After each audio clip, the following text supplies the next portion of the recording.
Hello, it's Jang here from jangbricks.com with a look at a Mega Bloks Call of Duty Collector Series construction set. This is the ODIN Space Strike. It comes with 695 pieces. You can see this is one of the ODIN Orbital Defense Initiative strike platforms taken straight out of Call of Duty Ghosts. This is right from the very first mission where you actually get to go up before the Federation actually does its strikes. So you get to build all this with just this one set. It comes with 3 minifigs in total, and I like this thing. I like it quite a lot. It has really captured the essence of the thing without being actually to scale. Obviously, you know, you can see the figures around the sides ought to be much smaller, or the station itself ought to be much larger, but making the thing itself larger would have made the cost of the whole set just go completely through the roof, and making the minifigs even more mini to be scaled with this, well, that just wouldn't have worked with all the other sets that already use this standardized size and have interchangeable accessories. So you've got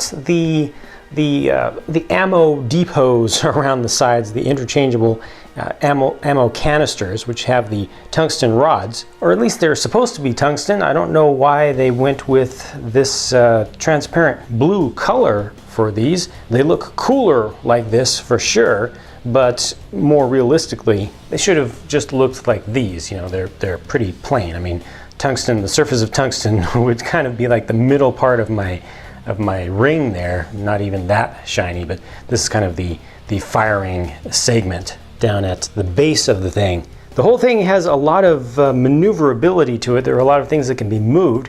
You can close up these side bits pretty nicely to get a more clean look to it while it's not getting ready to fire. And all of this area up here, this entire structure, this whole thing can be rotated relative to the main mass, or you can rotate this section down here, or you could think of it rotating, not while it's on this stand. Very nice that they actually gave us a stand, and it's not something that's just flat. It's at a nice angle. The black is supposed to represent the blackness of space. You know, they could have gone with the clear color. I think that may have worked also, but the black is a little bit better contrast against the mostly white panels around the outsides of this thing. These panels here, speaking of panels, are supposed to be your kind of solar panels, and you can change the angles of those as you like. Meanwhile, as we go more towards the rear center of the thing, remember this is the side that's going to be facing away from the Earth,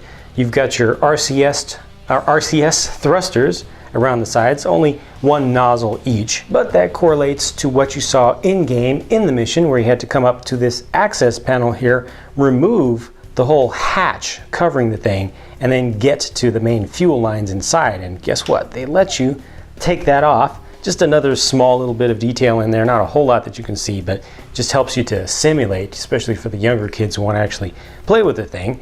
It helps you to simulate actually going through the mission. You've got little handholds on this, so your figures can hold on to the edges if you want to pose them up like that. And you've got some nice texturing and details around the edges of the ring, which is also all pretty realistic, or at least well done for the scale of the whole object. Now, as I was rotating this around, you notice you've got a couple of astronauts who are just elevated up, and they just use the clear, smaller, thinner pegs.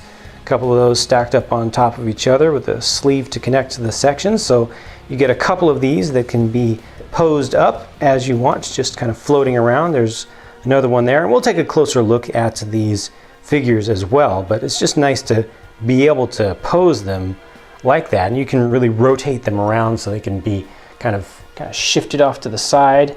So you see, I mean, obviously you're in the lack of gravity of space, so if you want to have one of them posed upside down, you can. You can also rotate them around on this a little bit, so they don't have to be facing just one particular direction. And the whole thing, the whole assembly with the stand, comes off, and you can reattach that at different angles and different places around the station. Only unfortunate thing is that they only give you 2 of those stands, so one of your dudes is going to have to either attach to the station or just kind of stand down here on this base that again represents just the void of space. There's a closer look at the figures themselves. These are still based on the same design, the same overall style as the rest of the Call of Duty figures from Mega Bloks, so most of the pieces are still interchangeable, but they do have a bunch of new molds used to give you the full astronaut suits.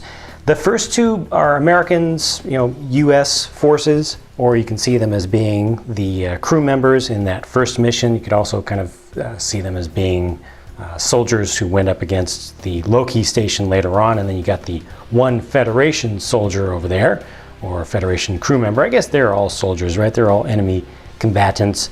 Interchangeable parts on the weapons as always. Two of them do come with silencers. They don't recommend that you put the silencers on. You don't really need them, of course, in space unless you're just going to be doing some ops, kind of simulating the initial takeover of the first ODIN station. I guess it would kind of work because they do have an atmosphere inside of there, an artificial atmosphere.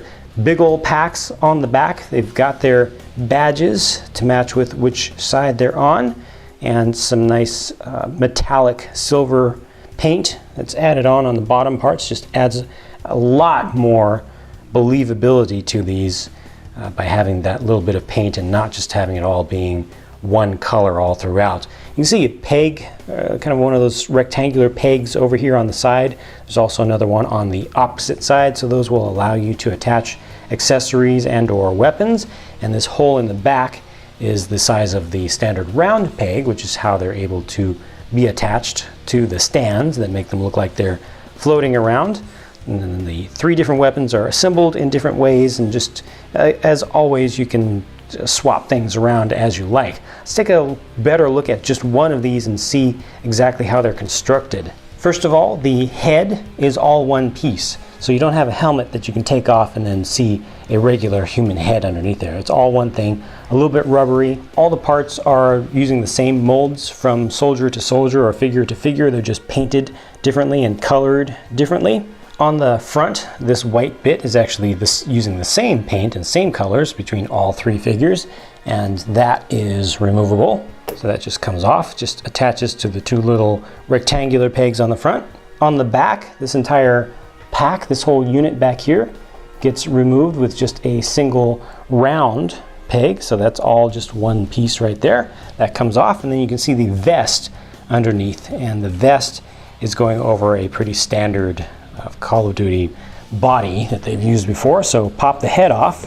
That's not disturbing at all, but then you can remove the vest and see just the plain body underneath. So ultimately, there's just your plain regular figure without any of the additional things added on. I should also point out that this figure in the left hand there is carrying a laptop. That does open up, folds open, has a sticker pre-applied in there to represent the screen, and you can use this either for hacking into different panels around the thing, or you can kind of use it to represent one of the control panels on a Loki station if you're kind of role-playing that later mission.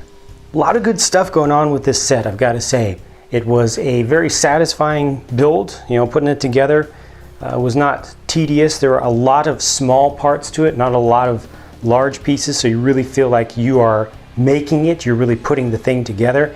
It's not just something that happens to have some pegs on it that can attach some things, but it's, some sets will be made of mostly larger and really exclusive pieces. This one is not. So a good experience putting it together, and it looks great just on display.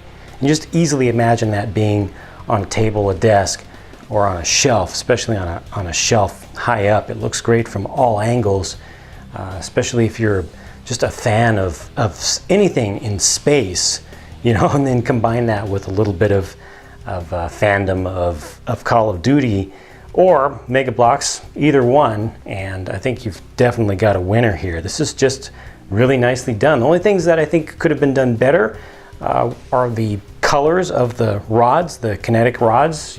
It's not accurate. I think it looks better like this, but would have been more realistic to have them look more plain.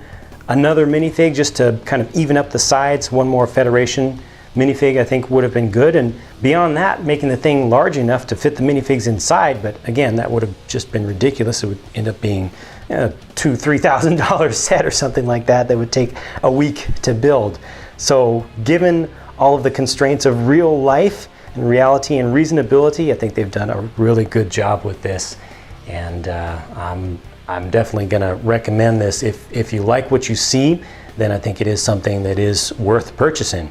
Those are just my thoughts though. Feel free to disagree or agree. Share your own thoughts from your own perspective in the comment section below. It's always good to see feedback from other real folks. And I'm gonna go build some more stuff so I can bring you some more videos. Thank you very much for watching this, and stay tuned to the blog at jangbricks.com so you can see everything that I'm up to that's related to brick-based construction systems and sets and toys and custom builds and everything. Talk to you again very soon.